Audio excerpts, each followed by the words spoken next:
So, pupunta tayo ngayon sa secant course 2515. Balik ulit tayo sa trigonometric function. So, 25 degrees 15.3. Ayan. Dito sa 15 tayo kanina. Ayan, 15.3.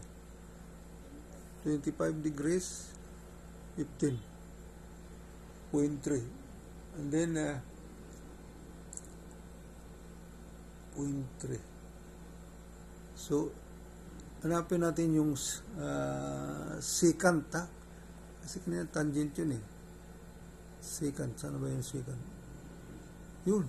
Ito secant. No? Kaya, 10, 0, 4, 3, 63. Yan o. 10 yan o. 10 secant. Yan, secant. 10.043 63. Interpolated na yan. Kasi 15 eh.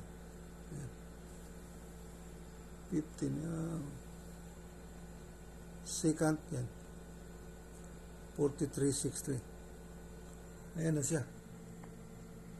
10.04363. And then punta tayo sa log daylat.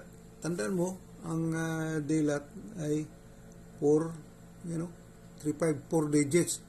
Characteristic mantisa, 3 point. 3, isulat mo ka 3 point. Tapos hanapin mo yung 1, 4, 3, 5. Kaya punta ulit tayo sa logarithms. Yan. Logarithms.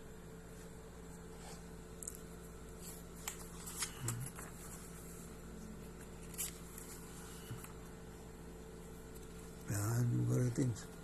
Ano nakalagay dyan? 1, 4, 3.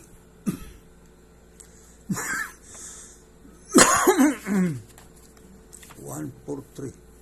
Logarithms.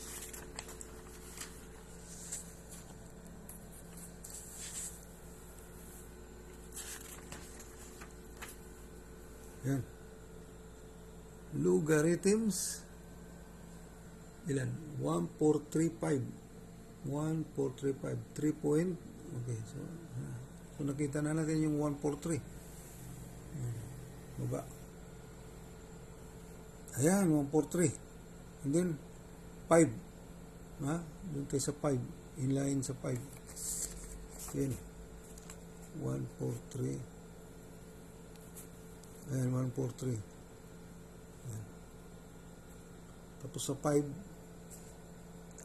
hanapin natin yung 5. Ito.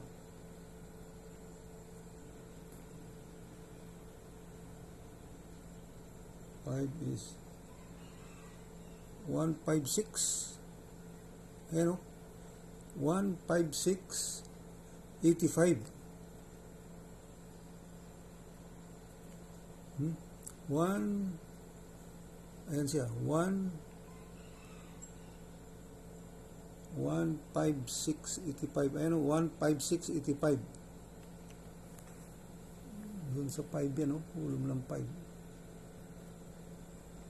5. Baba. I-cross mo yung dalawa. 43, 143. Kaya 156. Saan yun? 143. Yan, ito. 1, 5, ito. 5. 15685. Kita nyo? 156 15685. Yan. 5 yan ang 5 oh. Yan. Kaya nandyan na. Nakasulat na oh. 15685. Yun. 3.15685. Ano, i-plus mo yan. So, pag plus mo, ito yung lumalabas. 248 lang distance na yan. So, balik ka ulit doon sa logarithms. Hanapin mo yung 200. So, ayan. Balik tayo, ha? Okay. Dali.